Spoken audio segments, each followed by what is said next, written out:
Hello, growers. Looking to turn your homestead into a profitable business? Or are you a farmer looking to boost your sales? Check out my book, Sell Everything You Grow. This book is the ultimate guide to choosing the right farm business model that fits your farm, time, and location. Discover which model has the highest profit margins and why diversification is so important. Whether you're selling apples, vegetables, or microgreens, Sell Everything You Grow will help you find your first market or expand into new ones. Get Sell Everything You Grow on Amazon and start selling more today. Can you talk a little bit about carbon sequestration?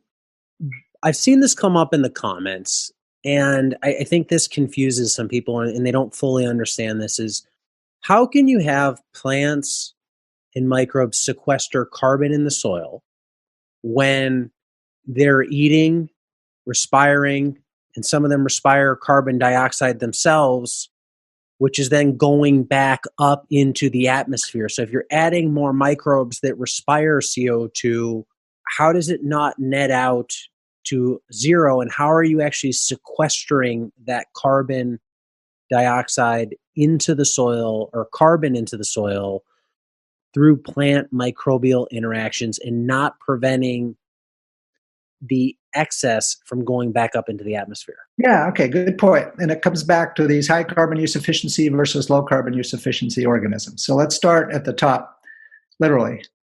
Atmospheric CO2. It's a resource for that plant, are remarkable carbon pumps. They take carbon dioxide, facilitated by photosynthesis, and turn it into complex carbohydrates that create stems, leaves, fruits, roots, a whole variety of things.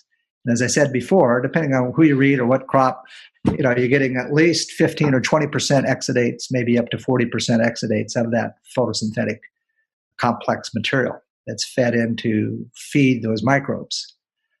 Okay, so the microbes will consume that, and there are certain populations of microbes that, they're not very efficient. They'll consume that. It's like a teenage boy, right? Actually, maybe a teenage boy because they are growing. That's not a very good example. Maybe like me, right? I'll eat all this stuff and I'll just respire it out as CO2.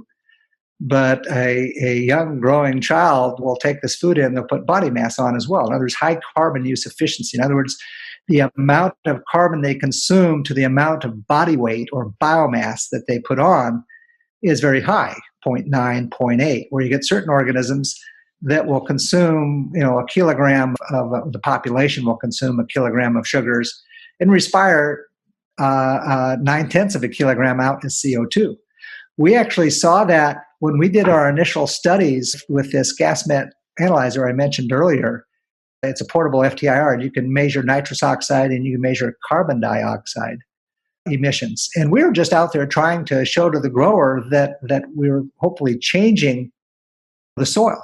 Because then with the citrus grower, they get one look a year, right? They see the number of boxes that come off their field, and that's their yearly testimony on whether what they're doing is getting better or worse.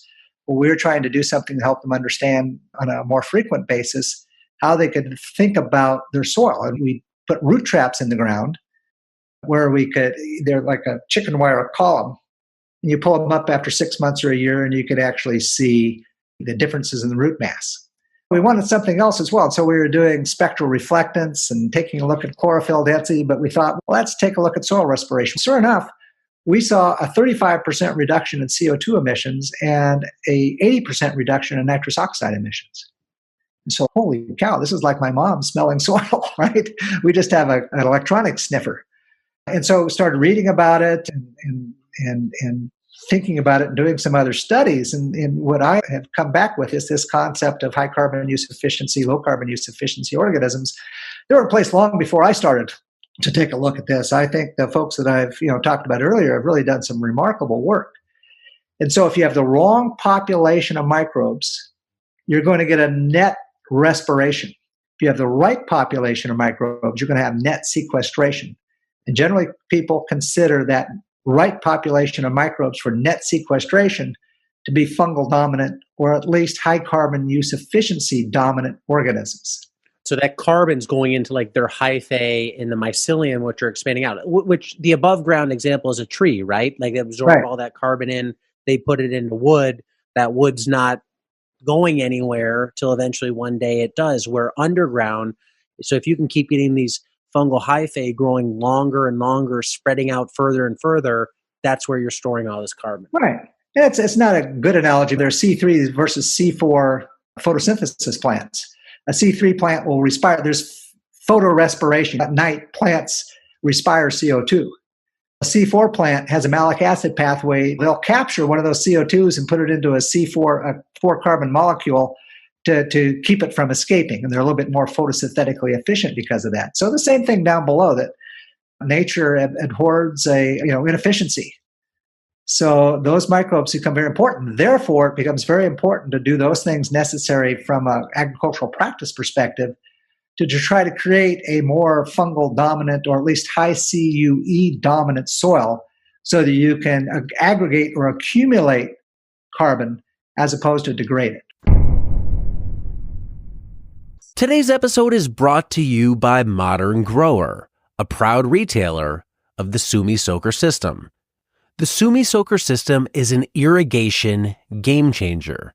It offers multiple advantages for market gardeners. Even gentle watering without dry spots common with wobblers. The system is lightweight and portable, so you can use it with quick rotation crops. It's low maintenance with no parts to break or clog. It's versatile. You can use it for direct seeding, transplants, and cover crops. And it's very cost effective compared to overhead options. And maybe one of its best and most unique features is it can put down water in a rectangular pattern, which is very different than rotating sprinklers that leave circular patterns, often with dry corners and overwatered centers. If you want to learn more about the Sumi Soaker system, use the link below or visit us at shop.moderngrower.co.